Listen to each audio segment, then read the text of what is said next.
போன வாரம் நம்ம சங்கராச்சாரியார் வந்து காஞ்சிபுரம் மாங்காடுல அந்த ஸ்ரீ சக்கரத்தை ஸ்தாபனம் பண்ணிட்டு அந்த காமாட்சி பரமசிவனுடைய திருமண கோலத்தை பார்ப்பதற்காக காஞ்சிபுரம் வரார் அப்படிங்கறத பார்த்தோம்.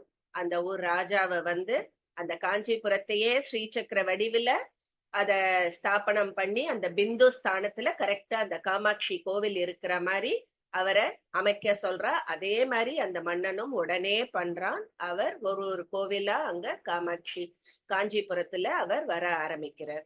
சோ அவர் முதல்ல வந்து இது வரதராஜ பெருமாள் கோவில் போயிட்டு அங்க வரதரை தியானம் பண்ணி நமஸ்காரம் பண்ணி அந்த கோவில் பார்த்துட்டு அதுக்கப்புறம் வந்து வரதராஜர் கோவில்ல இருந்து சிவகாஞ்சி அதாவது ஏகாம்பரேஸ்வரர் கோவிலுக்கு வந்தார் ஆதிசங்கரர்.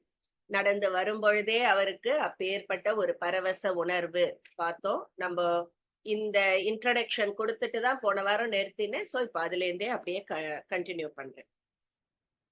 சோ இந்த காஞ்சிபுரம் அப்படிங்கறதே ரொம்ப புனிதமான ஒரு ஸ்தலம், தெய்வீகமான ஸ்தலம் அப்படிங்கிறது அவர் மனசுல தோணித்து. சோ இது வரைக்கும் அவர் நிறுவிய 4 திக்குலையும் அவர் 4 மடங்கள் ஸ்தாபனம் பண்ணியிருக்கார். அது எல்லாத்துக்கும் தலையாயதாக ஒரு மடத்தை காஞ்சிபுரத்துல நிறுவி அந்த இது பண்ணணும், அங்க ஒரு ஆச்சாரியார நியமனம் பண்ணணும் அப்படின்னு அவர் மனசுல தோணித்து. அந்த தான் நிறுவ போகும் சங்கர மடம் அந்த இடத்தை அவர் பார்த்தார். அந்த ஏகாம்பரேஸ்வரர் கோவில் போகும்பொழுது அந்த இடத்தை பார்த்தார். ஆஹா, இங்கதான் நம்ம காஞ்சி காமகோட்டி மடம் ஸ்தாபனம் பண்ண போறோம் அப்படிங்கறது அவர் மனக்கண்ணுல தெரிஞ்சுது. அப்புறம் ஏகாம்பரநாதர் கோவிலுக்கு வந்துட்டு முதல்ல அவர் வந்தது மாமரத்து அடிக்கு. அங்க வந்து பாக்குறார். அந்த மாமரத்தை அண்ணாந்து பாக்குறார், கையெழுத்து வணங்குறார். அப்ப அவர் மனதுக்குள் அந்த சிவபெருமானுடைய ஏகாம்பரநாதருடைய கதை மனசுல ஓடுறது. அந்த கதையை நம்மளும் இப்போ பார்க்கலாம். அதாவது சிவபெருமானும் பார்வதியும் இந்த திருவிளையாடல் புரிந்து கொண்டிருந்தனர் கைலாயத்துல. அப்ப வந்து என்ன ஆச்சு, அந்த திருவிளையாடல் காரணமாக நடுவுல சிவபெருமான் வந்து ஒரு முகூர்த்த நேரம் கண்ணை வந்து இறுக்கி மூடிண்டாராம். அவ்வளவுதான். அவர் கண்ணான அந்த சூரியன், சந்திரன், அக்னி 3 தானே அவர் கண்ணா இருக்கு. சோ அந்த 3மே அவர் கண்ணை மூடின்றதுனால தத்தம் வேலைகளை செய்ய முடியாமல் அப்படியே இருந்துட்டாலாம். சோ சூரியன் இல்ல, சந்திரன் இல்ல, அக்னி இல்லைன்னா என்ன ஆகும்? உலகெங்கும் இருள். பார்த்தா ஃபுல்லா இருட்டா ஆயிடுத்து. எல்லா ஜீவராசிகளும் செயலற்று போச்சு. எங்க பார்த்தாலும் தண்ணி பெருக்கெடுத்து ஓடுறது. அதாவது என்ன சொல்றான்னா பிரளயமே உண்டாயிடுது அப்படிங்கிற. அப்போ மார்க்கண்டேய ரிஷி அப்படின்னு ஒருத்தர் இருந்தார். அவர் வந்து ஐயோ இந்த லோகமே என்னது இது, இப்படி பிரளயம் வந்து வெள்ளம் அடிச்சுட்டு போறதே, எல்லா இடமும் இந்த லோகம் அழிஞ்சு போறதேன்னு பார்த்துட்டே இருக்கார். அப்போ அவரும் தண்ணியில தத்தளித்தபடியே ஏதாவது பண்ண முடியுமா அப்படின்னு யோசிச்சார். அப்போ உடனே என்ன பண்ணாரா, அந்த மார்க்கண்டேய மகரிஷி சிவனை குறித்து தியானம் பண்ண ஆரம்பிச்சார். சிவபெருமானே, பிரளய வெள்ளத்துல தத்தளிச்சு நீஞ்சின்னு இருக்கேன், நீதான் என்னை காப்பாத்தணும்பா அப்படின்னு பிரார்த்தனை பண்ண ஆரம்பிச்சாராம். அப்போதான் வேத வடிவமா அந்த மாமர இலை ஒன்னே ஒண்ணு அந்த வெள்ளத்துல மிதந்தபடி போச்சான். உடனே அது பக்கத்துல போனார் அந்த மார்க்கண்டேயர். என்ன ஆச்சரியம்னா, அந்த மாவில வந்து திடீர்னு கிளம்பி அப்படியே பிரம்மாண்டமா ஒரு மாமரமா ஆச்சு. கனிகளோட நிறைய பழங்களோட பெரிய மரமா வளர ஆரம்பிச்சுதான். சோ அவருக்கு தெரிஞ்சிருது, ஆஹா நம்மளுடைய தியானத்துடைய பலன்தான், சாட்சாத் அந்த இறைவனுடைய கருணை தான் அப்படின்னு சொல்லிட்டு வேகமா அந்த மரத்து மேல ஏறின்ட்டாராம். சோ அந்த பிரளயத்துல அந்த மாமரம் மட்டும்தான் இருக்கு. இந்த மரத்து மேல ஏறி தன்னை காப்பாற்றி கொண்டார் அந்த மார்க்கண்டேய மகரிஷி. உச்சிக்கு போன அப்புறம் கீழே பாக்குற ஃபுல்லா பிரளய வெள்ளம். இதுதான் பிரம்மாண்ட மரமாச்சே, அதனால இவர் தப்பிச்சுட்ட, மேல ஏறிட்ட, கீழே அப்படி வெள்ளம் புரண்டு ஓடின்னு இருக்கு. சோ அந்த சிவபெருமானே மாமரமாக வந்து தன்னை காப்பாற்றி இருப்பதாக நினைத்தார் அவர். அப்ப அந்த மரத்துல உச்சியில இருந்தபடியே எதேச்சியா அப்படி கீழே பாக்குறார், வேர் பகுதியை பாக்குறார் பாருங்கோ. அப்படியே மெய் சிலிர்த்து போனாராம். என்ன பார்த்தார் அப்படின்னா, ஒரு ஜோதி வடிவமாக பிரம்மாண்டமான ஒரு நகரமே கீழே தெரிஞ்சுதான் அவர் கண்ணுக்கு. ஆச்சரியம் அவருக்கு தாங்கல. இப்பேற்பட்ட பிரளயத்துல இந்த நகரத்துக்கு ஒண்ணுமே ஆலையா? இந்த உலகமே அழிஞ்சு போயின்றிருக்கு. இந்த பிரளய வெள்ளத்திலையும் ஒரே ஒரு நகரம் மட்டும் எந்த பாதிப்பும் இல்லாம இந்த தண்ணி மத்தியில ஒரு தீவு மாதிரி ஜோதி வடிவுல காட்சி அளிக்கிறதே அப்படின்னு வியந்து பாக்குறார் அவர் மாமரத்து மேலேந்து. அதுதான் காஞ்சிபுரம். சோ மரத்திலேந்து கீழே இறங்கி வரார். என்றும் அழியாத இடத்தின் பெயர்தான் காஞ்சி, காஞ்சிபுரம். அந்த பிரளயத்தையே வென்ற புண்ணிய பூமியானது அந்த காஞ்சிபுரம். சோ இந்த மாமரமே சிவபெருமானோட வடிவம் ஏற்கனவே சொல்லியிருக்கேன்.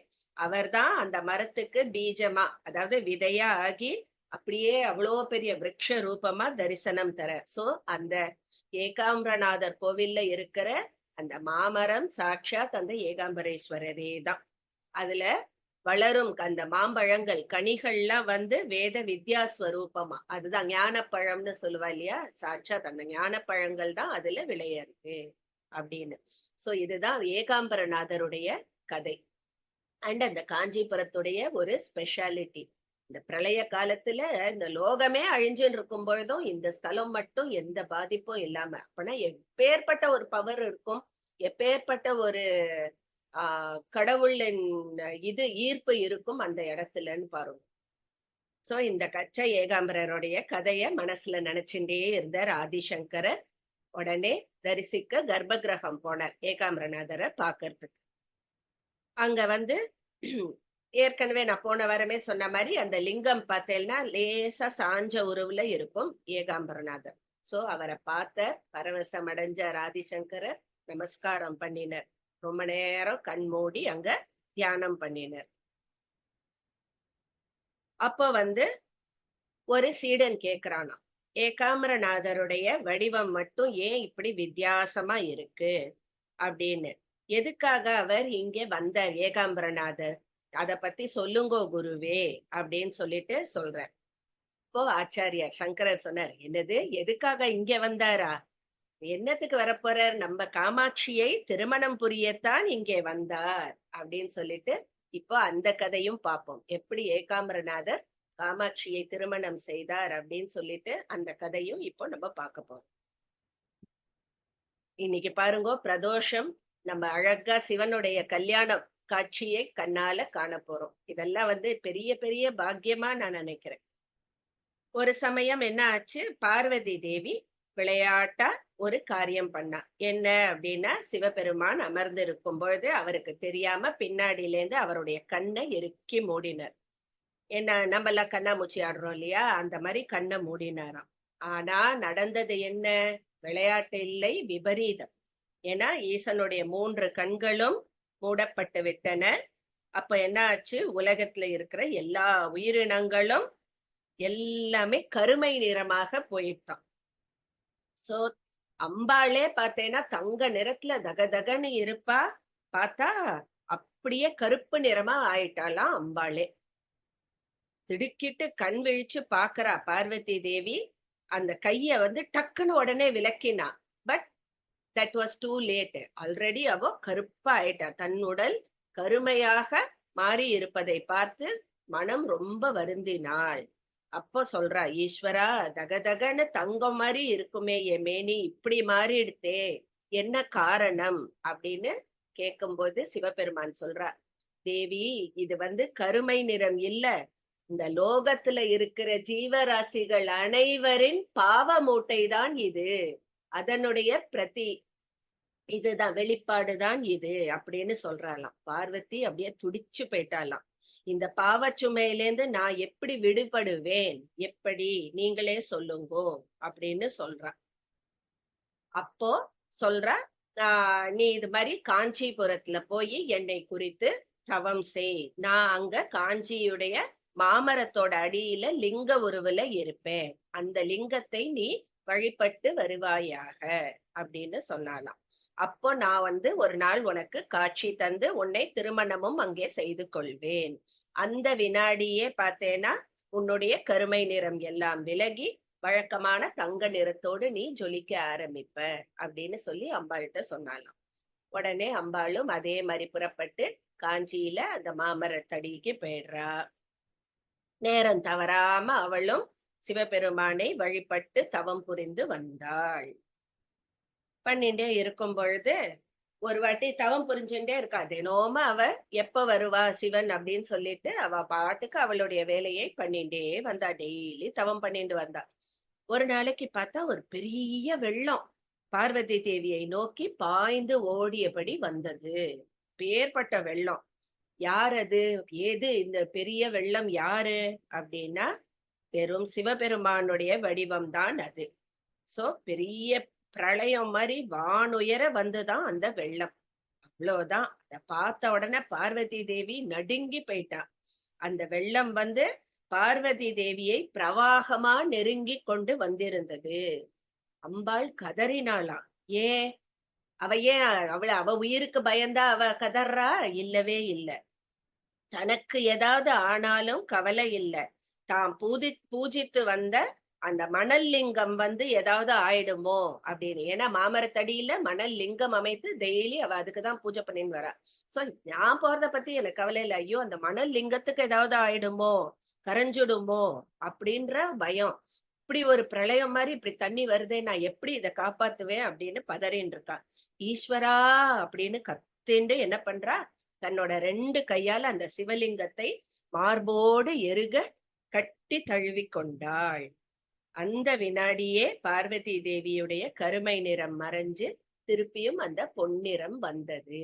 அந்த அது மணல் லிங்கத்தை அவ கட்டி அணைக்கும் போது அந்த சிவபெருமானின் ஸ்பரிசம்னால அந்த பார்வதி தேவியுடைய கருமை நிறம் போய் திருப்பியும் அந்த தங்க நிறம் அம்பாள் மேல வந்துருச்சு.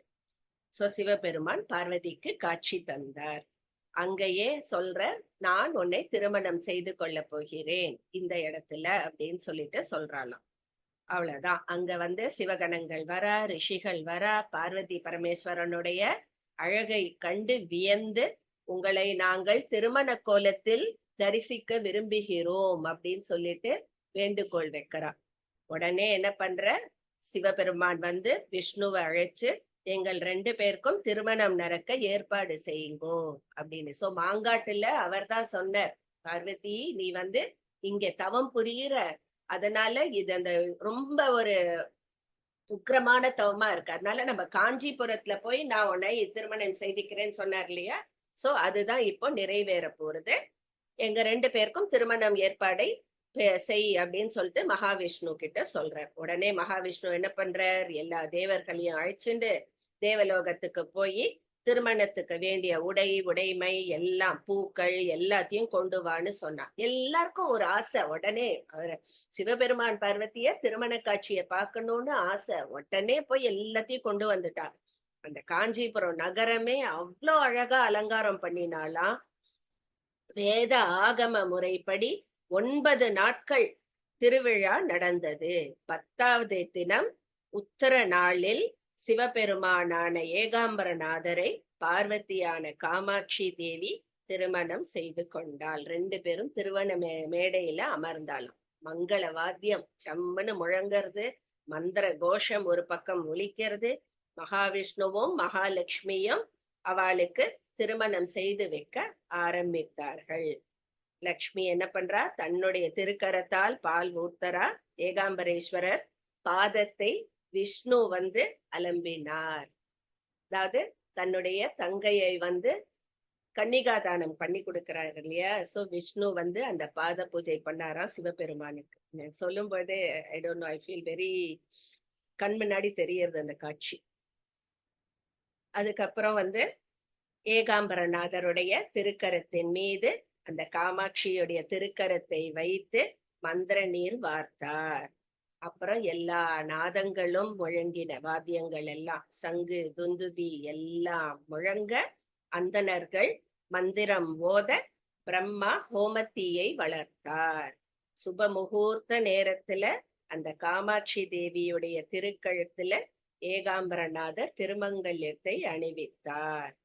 தேவர்கள் முனிவர்கள் எல்லா தெய்வங்களும் ஜெய் ஜெய் ஜெய்னு கோஷமிட்டாலாம். அந்த நேரம் புதுமண தம்பதியை மனமாற வாழ்த்தினார்கள். அப்பேற்பட்ட அற்புதமான அந்த காட்சி நம்ம அப்படியே கண் முன்னாடி கொண்டு வர அவ்வளோ நன்னா இருக்குது.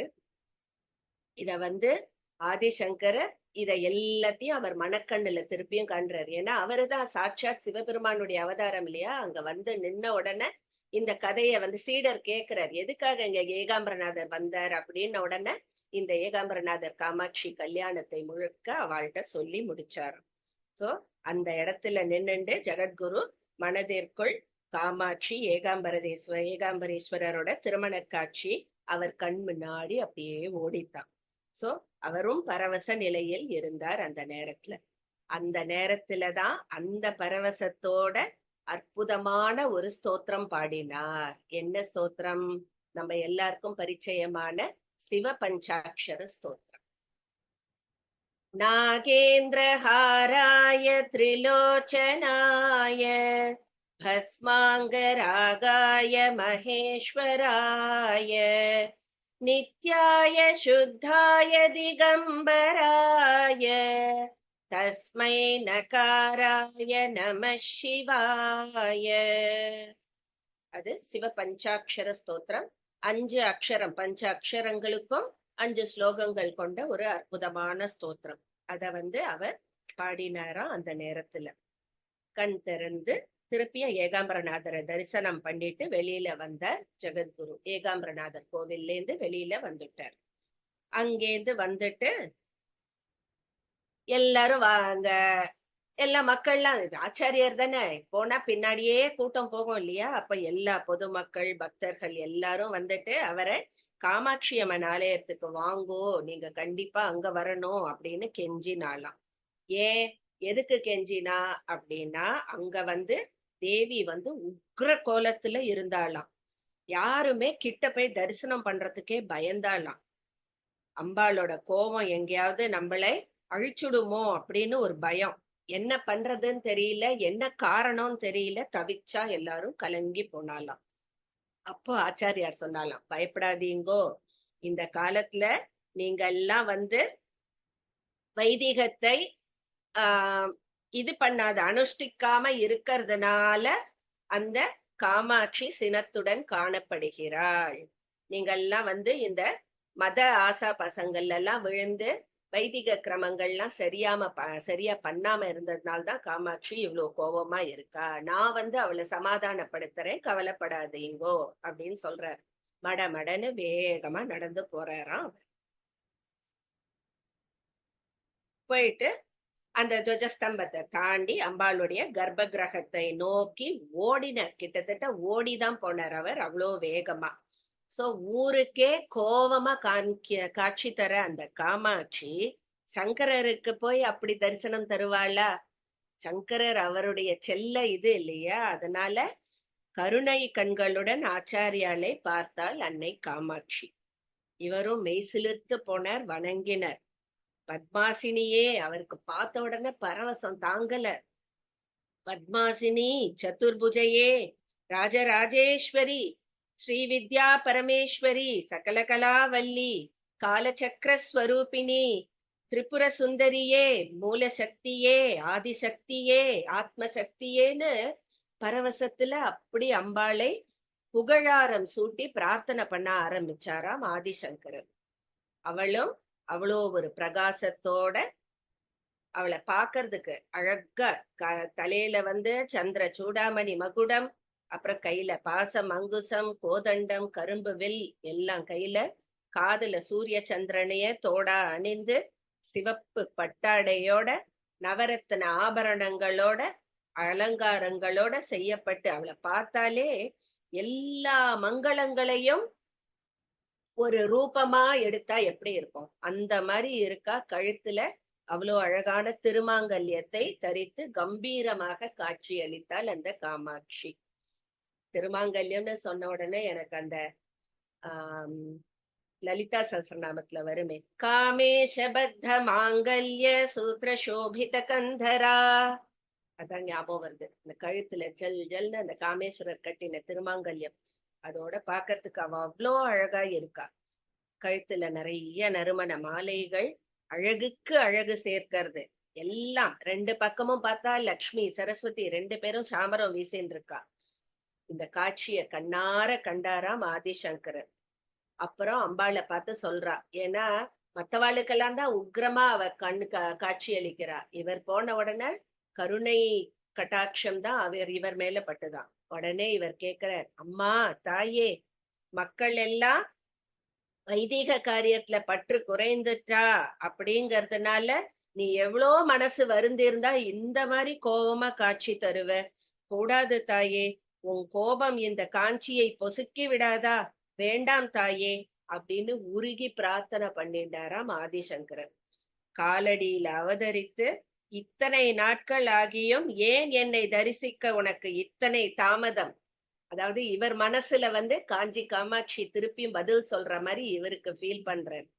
என்ன சொல்றாருன்னா, நீ ஏன் என்னை பார்க்க இவ்வளோ நாள் ஆச்சு, நீ இன்னும் வரலன்னு தான் நான் கோவமா இருந்தேன் அப்படின்னு பதில் அம்பாள் சொல்ற மாதிரி இவர் மனசுக்கு தோணித்தான். இனிமே நீ இங்கேருந்து எங்கேயும் போக முடியாது, போகவும் நான் விட மாட்டேன். இந்த காஞ்சியிலேயே என்னோடையே நீ இரண்டரை கலந்து விட போகிறாய் அப்படின்னு அந்த காமாட்சி சொல்ற மாதிரி அவருக்கு ஒரு உணர்வு ஏற்பட்டதாம். பாக்கியம் தாயே காமாட்சி கருணா கட்டாட்சி அப்படின்னு அவர் வாய் மெல்ல முணுமுணுத்தது. அம்பாளுடைய பாதங்களை கண்ணீர் மல்க பார்த்தாராம் ஆதிசங்கரர். அதுக்கப்புறம் அவரோட பார்வை காமாட்சி அம்மனுடைய பாதத்துக்கு எதிர்க்க இருக்கிற அந்த காமகோட்டி பீடம் எனப்படும் அந்த ஸ்ரீ சக்கரத்தில் மேல் விழுந்தது. அது பார்க்கறதுக்கு ஒரு தொட்டி மாதிரி இருக்குமா. சோ அந்த ஸ்ரீ சக்கரத்தை கனிவோடு பார்த்தார் ஆதிசங்கரர். அந்த ஸ்ரீ சக்கரத்தை சுத்தி பார்த்தேன்னா அஷ்ட தேவிகள் இருந்தா, அஷ்ட தேவிகளையும் பார்த்தார். வசினி, காமேஷி, மோதினி, விமலே, அருணே, ஜெயினி, சர்வேஸ்வரி, கௌலினி, இவா எல்லாரும் சர்வரோகஹர சக்கரத்துல 8 தேவிகளையும் இவர் பார்த்தார். இவா எல்லாரும் தான் வாக்தேவிகள். சோ இந்த வாக்தேவிகளை கொண்டுதான் அம்பாள் லலிதா சகஸ்ரநாமம் இயற்றிய. இவாதான் எழுதினா. அம்பாள் சொல்ல சொல்ல இந்த வாக்தேவிகள் தான் லலிதா சகஸ்ரநாமம் எழுதினா. சோ ஆச்சாரியார் என்ன பண்ணினார், ஆதிசங்கரர் அந்த ஸ்ரீ சக்கரத்துக்கு முன்னாடி கண் மூடி உட்கார்ந்துட்டாராம். அம்பாளை துதி பாடினார். கோபம் துறந்து விடுத்தாயே அப்படின்னு கெஞ்சினார், பிரார்த்தனை பண்ணினாராம். அம்பாள் கோபம் எல்லாத்தையும் அவர் சமணம் பண்ணினர். அதாவது ஃபுல்லத்தையும் அந்த கோபத்தை எல்லாத்தையும் அவர் அழிச்சார். அந்த உக்ரம், அந்த சினம் எல்லாத்தையும் இழுத்து அந்த காமகோட்டி ஸ்ரீ சக்கரத்திலேயே அவர் அடக்கிட்டாராம் ஆதிசங்கராச்சாரியார். அவ்வளவுதான். அந்த கோபம் எல்லாத்தையும் பிடிச்சு அந்த ஸ்ரீ சக்கரத்திலேயே அடக்கிட்டாரா. அந்த நிமிஷமே சாந்த ஸ்வரூபினியா ஆயிட்டா அந்த காமாட்சி தேவி. சுத்தி இருந்த பக்தர்களுக்கெல்லாம் அப்படி ஒரு சந்தோஷம். ஜெய ஜெயசங்கர ஜெய ஜெயசங்கரன்னு அப்படி ஒரு கோஷம் எழுப்பினாலாம். அம்பாளுடைய முகத்தை பார்த்து அந்த கருணையில் உளம் குளிர்ந்து நமஸ்காரம் பண்ணினா. ஏன்னா இத்தனை நாள் அவளை பார்க்கறதுக்கு அப்படி பயந்துன்னு இருந்த ஜனங்கள் இப்ப அவளை பார்த்து அந்த கருணை கண்களை பார்த்து அப்படி ஒரு பரவசம் அடைந்து நமஸ்காரம் பண்ணினா அப்படின்னு சொல்ற. சோ எவ்வளவு ஒரு அற்புதமான தருணம் பாருங்க. இவர் போய் என்னென்னலாம் அந்த லோகத்துல பண்ணிருக்கார் இந்த ஒரு சின்ன வயசுல. அதுக்கப்புறம் அங்கேருந்து காஞ்சிபுரத்துல அவருக்கு ஆதிசங்கருக்கு பார்த்தோம்னா நிறைய வேலை இருந்தது இன்னும் பாக்கி. அதாவது அத்வைத்தத்தை பின்பற்றாதவர்களை எல்லாம் அவளோட வாதம் பண்ணி, அதாவது இதுதான் அதாவது வாதத்துல அவளை வென்று அவளை இந்த அத்வைத்தத்தை ஃபாலோ பண்ண வைக்க வேண்டிய அந்த வேலை. அதை தவிர சத்திய சித்தாந்தம் இத பாரத நாடு முழுக்க அவளை அதை ஏத்துக்க வைக்கணும். அதை தவிர காஞ்சியில சர்வஜ்ஞ பீடம், அதாவது காஷ்மீர்ல ஒண்ணு இருந்தது இல்லையா, இவர் போயிட்டு வந்தார் சர்வஜ்ஞ பீடம் ஒண்ணு. அதே மாதிரி காஞ்சியில சர்வஜ்ஞ பீடம் ஒண்ணை ஸ்தாபனம் பண்ணினாராம் ஆதிசங்கரர்.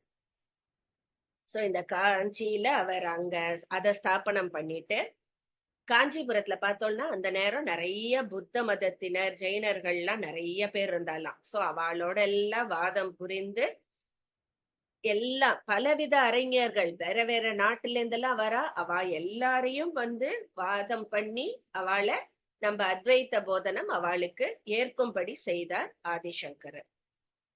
சர்வஜ்ஞ பீடம் நான் சொன்ன மாதிரி இது பண்ணார், ஸ்தாபனம் பண்ணார்.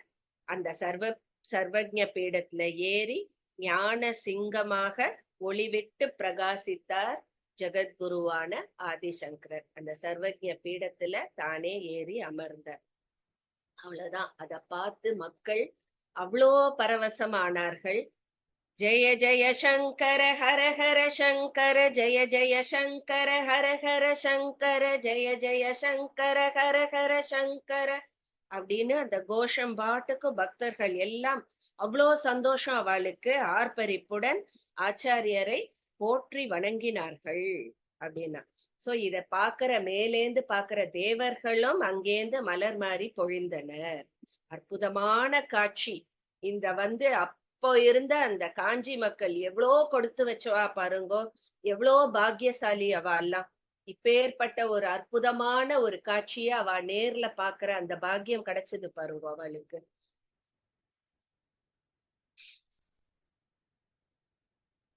அதுக்கப்புறம் அந்த சர்வஜ பீடம் அத ஸ்தாபனம் பண்ணினார் இல்லையா. அதுக்கப்புறம் பாமர பக்தர்களையும் தன் அருளாசியால் வென்று இன்னொரு பீடத்தை நியமிக்கணும் காஞ்சிபுரத்துல அப்படின்னு நினைச்சார் ஆதிசங்கரர். அதுதான் இப்போ நம்மளுக்கு உன்னதமா நம்ம அத ஒரு இதுவா நினைக்கிற காமகோடி பீடம். அது அங்க ஸ்தாபனம் பண்ணார். அதாவது பாரதத்துல 4 திக்குலயும் 4 பீடங்களை ஏற்கனவே ஸ்தாபனம் பண்ணிட்டார் அவர்.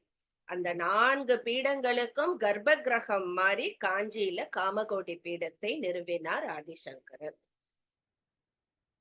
சோ இதுக்காக தான் அவர் காலடியில அவதரித்து காஞ்சிக்கு வருகை புரிந்தார் அப்படின்னு நம்ம தாராளமா எடுத்துக்கலாம் இந்த காமகோடி பீடத்தை ஸ்தாபனம் பண்றதுக்கு.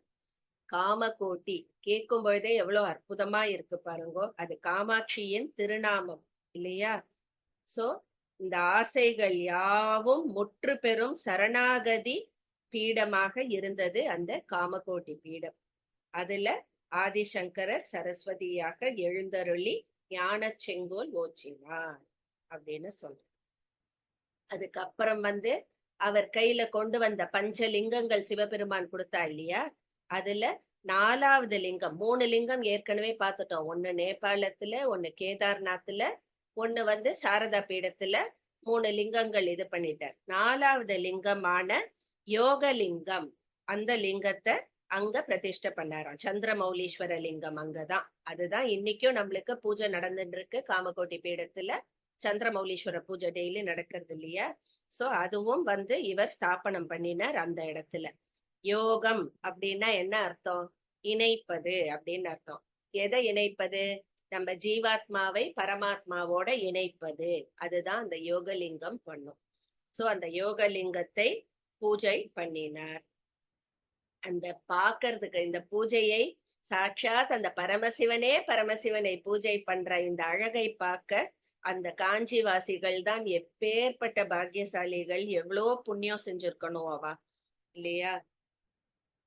அதுக்கப்புறம் நிறைய இடத்துல நிறைய மடங்கள் ஸ்தாபனம் பண்ணிட்டார்.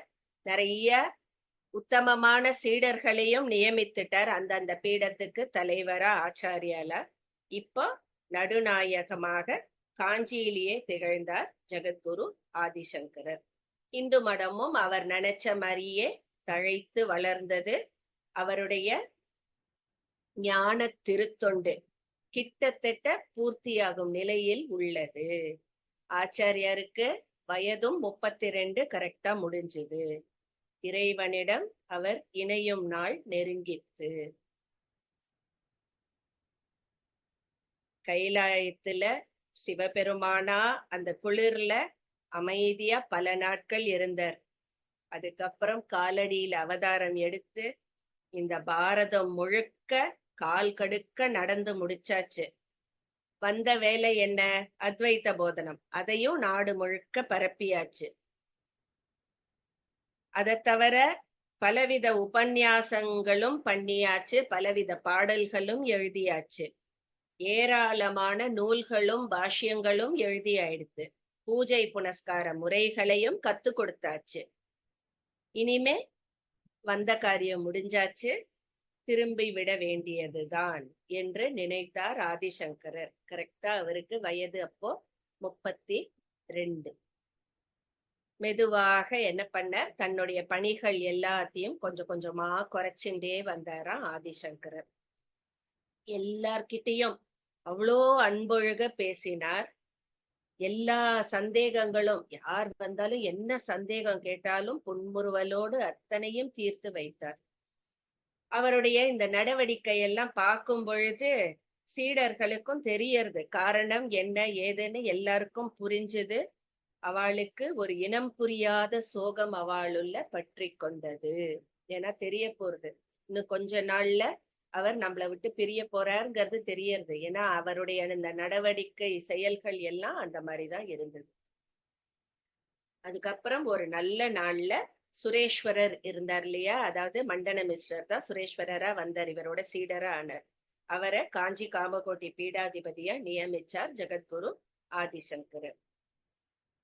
அதுக்கப்புறம் வைகாசி மாசம் சுக்லபக்ஷ ஏகாதசி அன்னைக்கு தன்னுடைய சீடர்கள் பக்தர்கள் எல்லாரையும் ஒன்று கூட்டினார் ஆதிசங்கரர். எல்லாரும் வந்து கூடினா கண் கலங்க கூடினார்கள். எப்பொழுதுமே அப்படி சந்தோஷமாக கூடும் பக்தர்களும் மக்களும் கண் கலங்க கூடினார்கள்.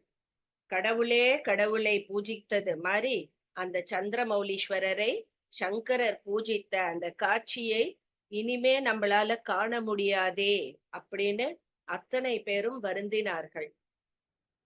அவர் இல்லாம அவரை பார்க்காம எப்படி வாழ போறோம் நம்போ அப்படின்னு தவிச்சு போனாலும் அத்தனை பேரும் எல்லாரையும் அவருக்குதான் மாறாத ஒரு புன்சிரிப்பு தான் அவருக்கு. அத்தனை பேரையும் ஒரே புன்சிரிப்போட பார்த்தாராம் ஜெகத்குரு.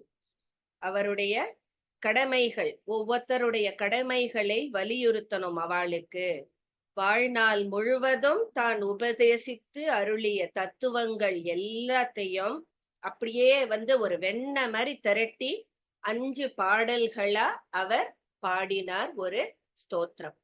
அதுதான் சாதன பஞ்சகம், அதாவது சோபான பஞ்சகம் அப்படின்ற ஒரு அற்புதமான ஸ்லோகம். அதாவது அத்வைத்த தத்துவங்கள் முழுக்க அடங்கிய ஒரு ஸ்லோகமா இருந்தது. கண்டிப்பா இந்த ஸ்லோகம் நான் 5 ஸ்டான்ஸா 5 பஞ்சகம் தான் இது. 5த்தையுமே நான் பாடி காமிக்கிறேன். மேலாட ஒரு அதனுடைய அர்த்தத்தையும் நான் சொல்றேன். எப்பேற்பட்ட ஒரு அத்தனை தத்துவங்களையும் ஒன்று திரட்டி அவர் ஒரு ஸ்லோகமா கொடுத்திருக்காரு அப்படின்னு பாருங்க. வேதோ நித்யமதீயதாம் ததுதிதம் கர்மஸ்வனுஷ்டீயதாம் தேனேஷஸ்ய விதீயதாம் அபசிதிः காம்யே மதிஸ்த்யஜ்யதாம் பாபௌகः பரிதூயதாம் பவசுகே தோஷோனுசந்தீயதாம் ஆத்மேச்சாவ்யவசீயதாம் நிஜகிருஹாத் தூர்ணம் விநிர்கம்யதாம். என்ன சொல்றார் அப்படின்னா, தெனோம வேதத்தை ஓதுங்கோ, அந்த வேதத்தோட விதிக்கு இணங்க கர்மங்களை கரெக்டாக செய்ய வேண்டும். அந்த கர்ம அனுஷ்டானத்தை கொண்டே அந்த ஈஸ்வரனுக்கு பூஜை செய்ய வேண்டும். இதை தவிர அந்த கர்ம பலன்கள் எதிலையும் புத்தியை செலுத்தாதே. நீ உன்னுடைய கடமையை செய். அந்த பலன் என்ன வரும் அதுல நீ உன் புத்தியை செலுத்தாதே அப்படிங்கிற முதல் ஸ்லோகத்துல. சங்கசத்சு விதீயதாம் பகவதோ பக்திர் திருடாதீயதாம் சாந்தியாதிஃப் பரிச்சீயதாம் திருடதரம் கர்மாஷு சந்த்யஞ்யதாம் சத்வித்வானுபஸ்ருப்யதாம் பிரதிதினம் தத்பாதுகா சேவ்யதாம் பிரம்மைகாட்சரமர்த்தியதாம் ஸ்ருதிஷிரோ வாக்கியம் சமாகர்ணியதாம். 2வது ஸ்லோகத்துல என்ன சொல்றார் அப்படின்னா, நல்லவாழ்கிட்ட பழகு, நல்லவர்களிடத்தில் உறவு கொள். அத மாதிரி பகவான்கிட்ட அசையாத அன்பை நிலைநிறுத்திக்கொள்.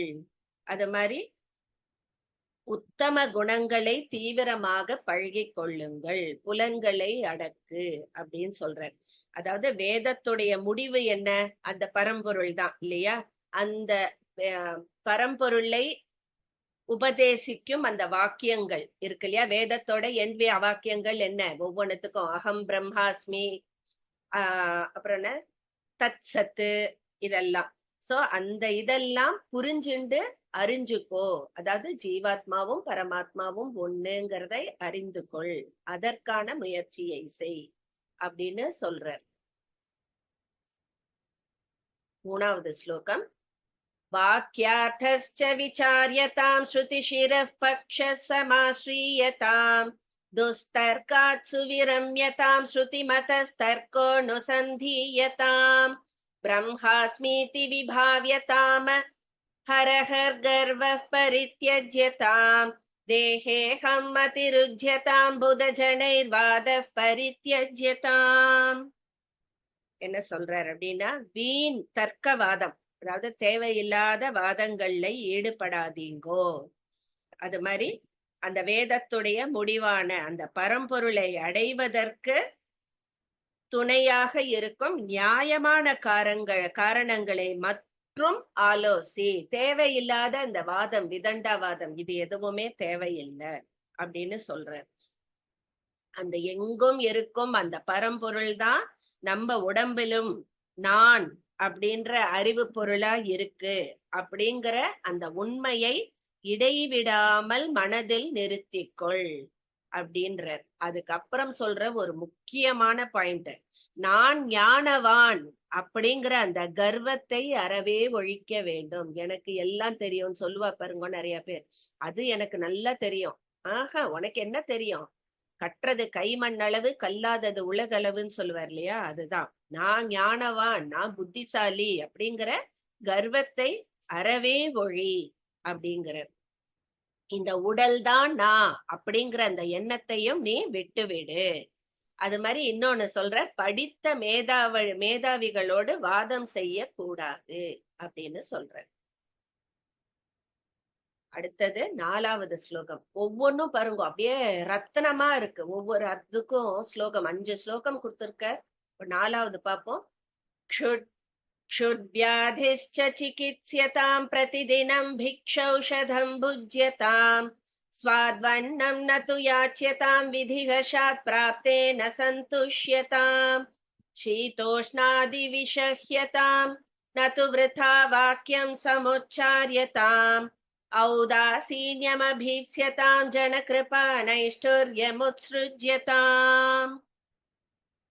அதுக்கப்புறம், நாள்தோறும் நமக்கெல்லாம் பசி வருது இல்லையா, அந்த பசிங்கிற பிணிக்கு அன்னத்தை மருந்தாக உட்கொள். வச்சு அடைச்சுக்காத, ஒன்னும் பிரயோஜனம் இல்லை. மருந்து மாதிரி எவ்வளவு தேவையோ அதை மட்டும் சாப்பிடணும்.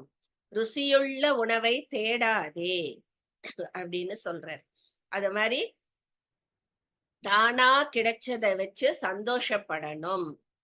பொருளை தேடி நீ போக வேண்டாம், உனக்கு கிடைச்சது பகவான் என்ன கொடுத்திருக்காரோ அதை வச்சு சந்தோஷப்படணும் அப்படிங்கிற.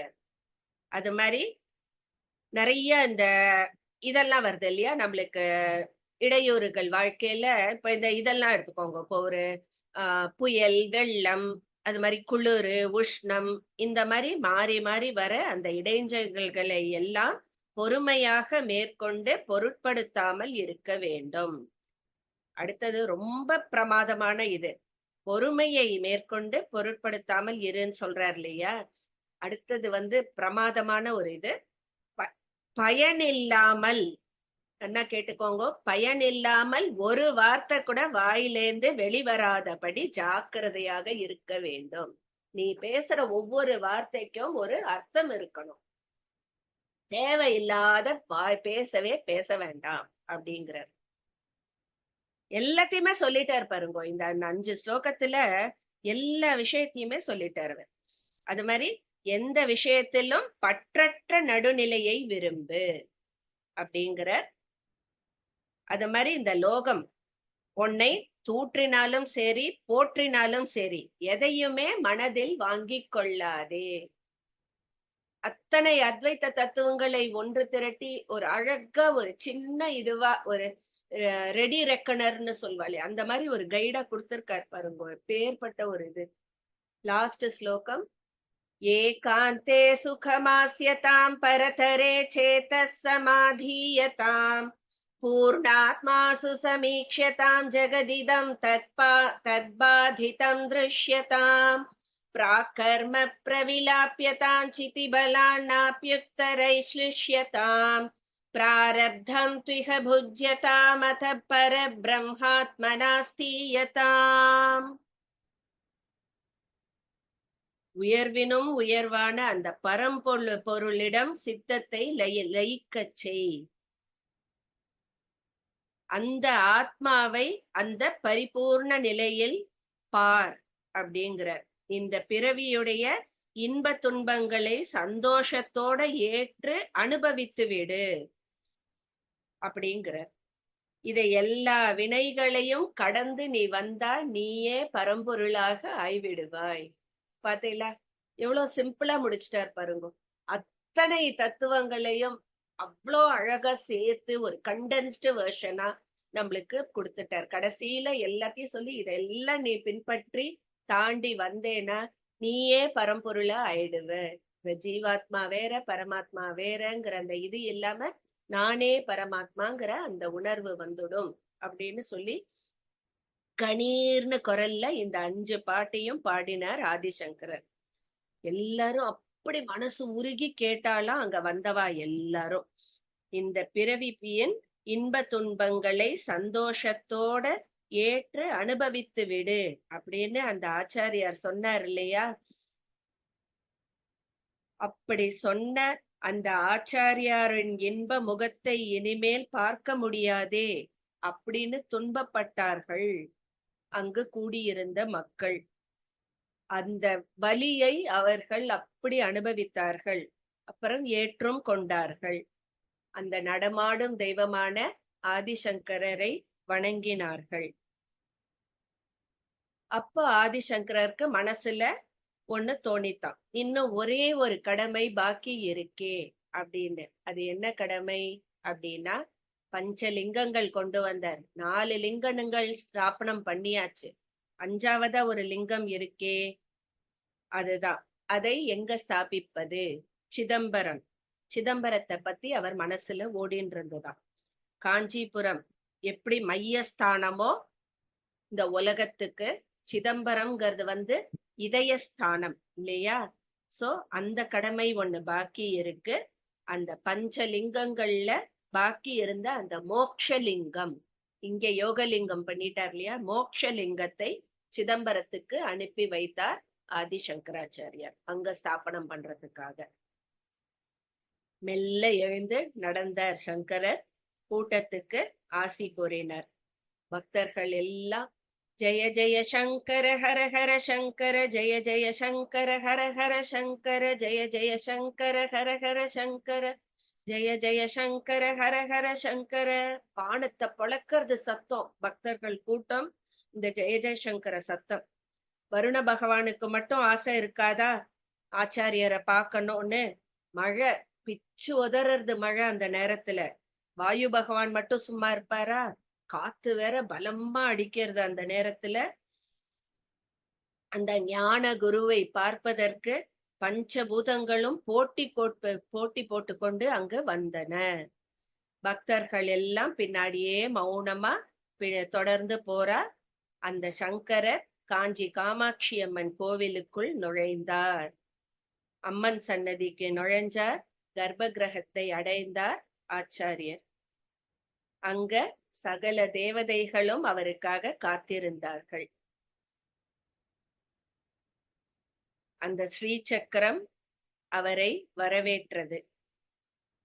அங்க காமேஸ்வரனாக சிவபெருமான் திகழ அவருடைய இடது புறம் அமர்ந்தபடி காமாட்சி திவ்ய தரிசனம் தந்தாள்.